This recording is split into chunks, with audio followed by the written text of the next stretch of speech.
Hey everyone, welcome back to the Neo Marketing Podcast. Today we're going to talk about positioning and the importance in small business. Yeah, buddy. Welcome to the weekly Neo Marketing Podcast, featuring one half of the Golden Group C-Suite, Kyle Golding and Pritch Pritchard, APR, PRSA Fellow. Good morning, Pritch. How are you doing today? I'm great. How are you, Kyle? Fantastic. Great. Excited to talk to you today about something that I find to be super important in business. So I know you've heard the statistic, right? That majority of small businesses fail in their first year. Right.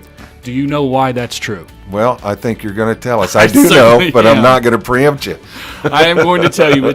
It's two things that are it's two parts of one item. It's positioning an audience. Positioning, of course, is how you compete in your industry. You find a space in the industry where you compete with your strengths versus your competitors' weaknesses, or at least not strength to strength, or definitely not weakness versus strength. And we'll get into detail on that in a minute. Right. And then trying to be everything to everyone, trying to make your audience everyone. Right. If you guys have listened to the Neo Marketing Podcast more than once, you've heard me say everyone is not your client, right? Correct. The failure happens when people don't position themselves correctly and then they try to have too broad of an audience.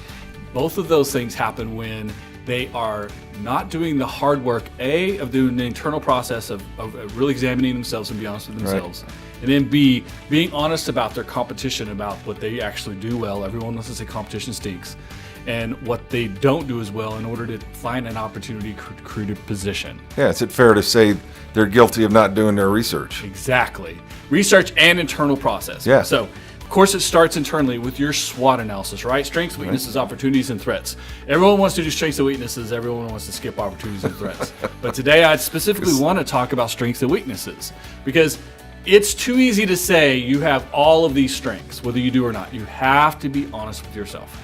Also, remember, this is an internal document, so you have to list your weaknesses too if you're going to make a really good comparison in order to get you a position, right? Yeah, there's no time to be shy.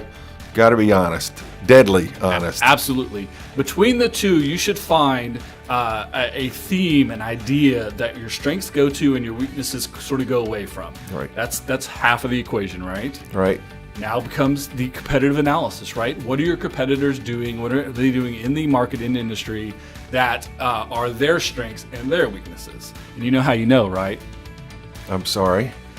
They'll tell you in their advertising. Yes, absolutely. Their marketing will tell you what they're good at and not so good at. What they think they're good at. Yes. Yes. So you have two options here. A, you take them at their word that they are good at it. Price, delivery, customer service, right. Largest selection, etc., right? Or if you really feel as a consumer, not as a person who owns a competitive business, but as a consumer, that the things they put forward in their marketing and advertising, either the wrong things or too many things that you could take advantage of. Either way, it'll tell you the path to success and competing against them. Right. So these are the two halves of the equation in order to find a position. Now here's where people mess up. You ready for this? I'm ready. They think their new business, all it simply needs to be is just better version of what's out there.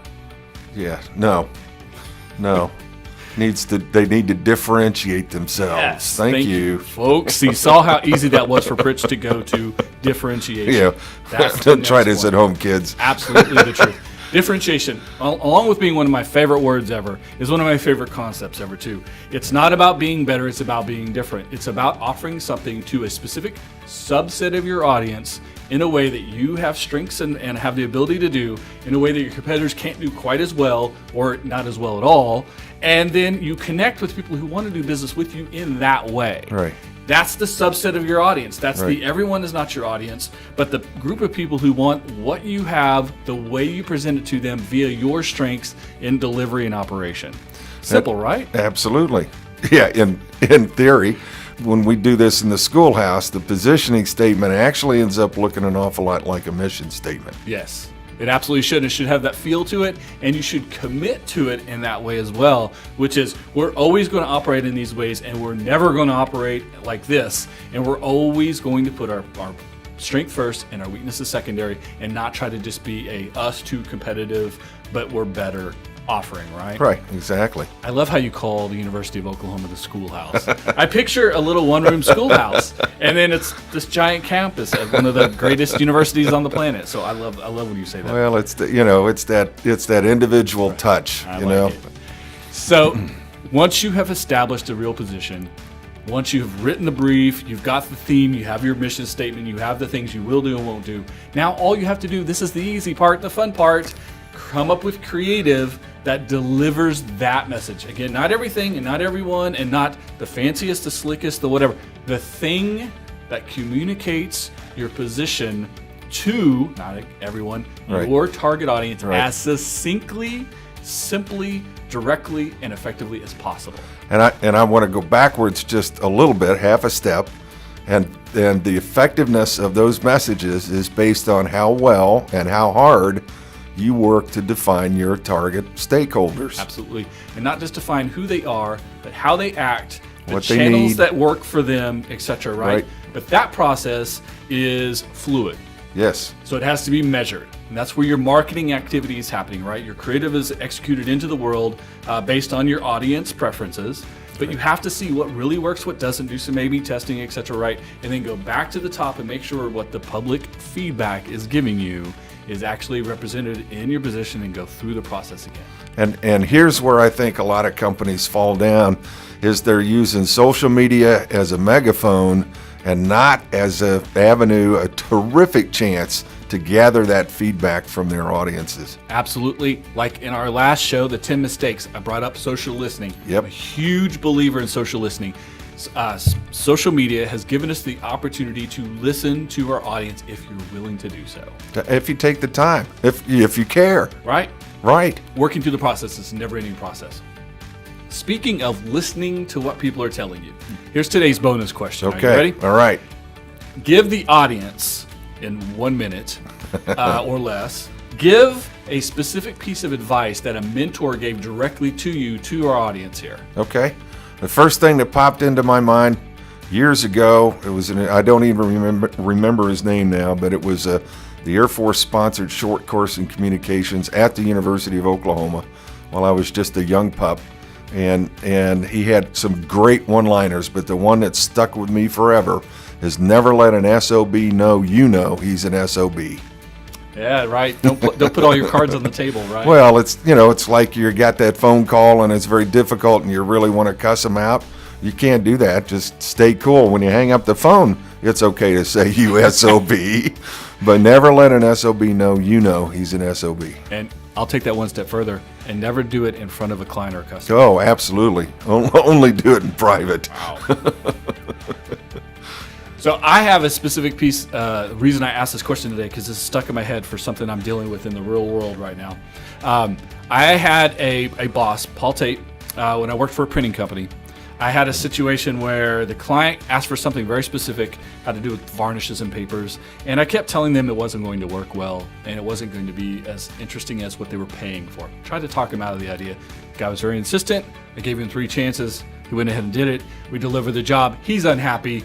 He tells his boss the exact opposite of how it worked. Oh, 'Cause yeah. Of course, he was CYA, right? Right. So the boss calls me, she chews me out, and now I have to deal with it. I'm not really excited about it. I'm very unhappy that I got thrown under the bus. But remember, I'm providing the service to them. They're the client, the customer, right? Right. So I go to my boss, Paul. I'm like, Paul, here's what's happened, and I'm kind of ready to call him an SOB, right? I'm Right. like, rah, rah, rah. Right. And he speaks to me very calmly, tells me to calm down, walks me through the process of they're unhappy about this, and they expected this, and we do this, and you and I know this, but here's how it is. And I said, well, I'm just gonna send her an email that says, here's your invoice, and he's 100% wrong. You're going to get in your car and you're going to drive down there. They happen to be in Norman, so this was in Oklahoma City. A little bit of a drive. He's like, just get in your car and drive over there. Right. And ask to meet with the boss and apologize and ask them how we can fix this. And I'm going to authorize you to do X, Y, and Z, but offer this and then offer this and offer this. And I'm trying to argue with them about, but wait, it's their fault. It's their fault. Doesn't matter. Right. We're creating a long-term relationship here. Right. I didn't understand it at the time. I got my car, drove down there. I asked for the guy that I was dealing with. I got the receptionist. Boss comes in. She comes in ready to put me in my place. Right. I said, I'm here at the bequest of my boss to ask you how we fix this and how we all get along and make this happen and work together. And she said, well, what's your offer? And I gave her the first offer that my boss authorized me to give her. And she said, well, that's a pretty good deal. That makes a lot of sense. And now that you're here and I'm talking to you, and I appreciate how you're acting and how you're coming to this, and I was really harsh on you earlier, and now I'm excited to do work with you. And I didn't know it would happen that way, but that's how it happened. Exactly how my boss, Paul Tate, told me it would happen, because it wasn't what I said to the boss. Right. It was the fact that I showed up, took the slings, offered a compromise, was willing to work with him, and wasn't, well, yeah, that guy, and I said this, and I didn't bring in emails with you asked for, it wasn't none of this. Came in and said, how can we fix this? How can we make this better? How can we have a long-term relationship? And the person who was mad at me 5 seconds earlier forgot about being mad about this job and thought about our long-term future relationship. jobs. So I hold that to this day as it's not about reacting, it's about how you interact with people, and you think big picture, you can fix the small stuff. Absolutely. There you Good go, advice. folks. So we talked about positioning today, about audience, about the whole marketing process, and then a couple of pieces of really good advice. We're hoping that'll help you guys as you move forward in the Neo Marketing Podcast. So tune in next week. We'll have some more advice for you on the Neo Marketing Podcast. Perfect. Ciao.